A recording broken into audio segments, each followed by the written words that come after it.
Deuteronomy 15. Every 7th year you shall grant a remission of debts.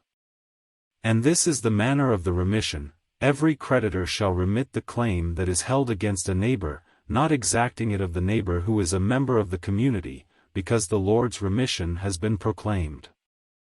Of a foreigner you may exact it, but you must remit your claim on whatever any member of the community owes you.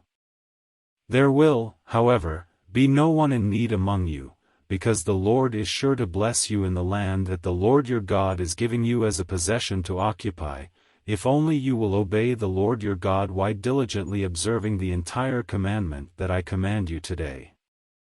When the Lord your God has blessed you, as he promised you, you will lend to many nations, but you will not borrow. You will rule over many nations, but they will not rule over you.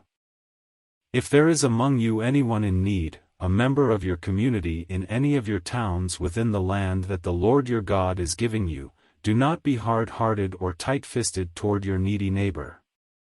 You should rather open your hand, willingly lending enough to meet the need, whatever it may be. Be careful that you do not entertain a mean thought, thinking, the 7th year, the year of remission, is near, and therefore view your needy neighbor with hostility and give nothing. Your neighbor might cry to the Lord against you, and you would incur guilt. Give liberally and be ungrudging when you do so, for on this account the Lord your God will bless you in all your work and in all that you undertake. Since there will never cease to be some in need on the earth, I therefore command you, open your hand to the poor and needy neighbor in your land. If a member of your community, whether a Hebrew man or a Hebrew woman, is sold to you and works for you 6 years, in the 7th year you shall set that person free. And when you send a male slave out from you a free person, you shall not send him out empty-handed. Provide liberally out of your flock, your threshing floor, and your winepress, thus giving to him some of the bounty with which the Lord your God has blessed you. Remember that you were a slave in the land of Egypt, and the Lord your God redeemed you. For this reason I lay this command upon you today. But if he says to you, I will not go out from you, because he loves you and your household, since he is well off with you, then you shall take an awl and thrust it through his earlobe into the door, and he shall be a slave forever.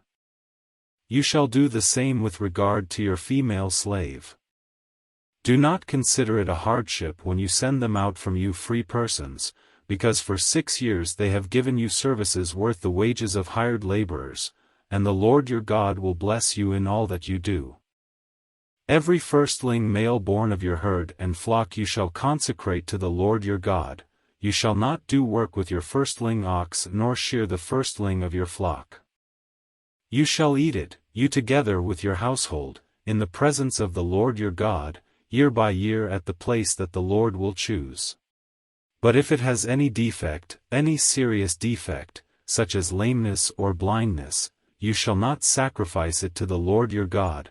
Within your towns you may eat it, the unclean and the clean alike, as you would a gazelle or deer.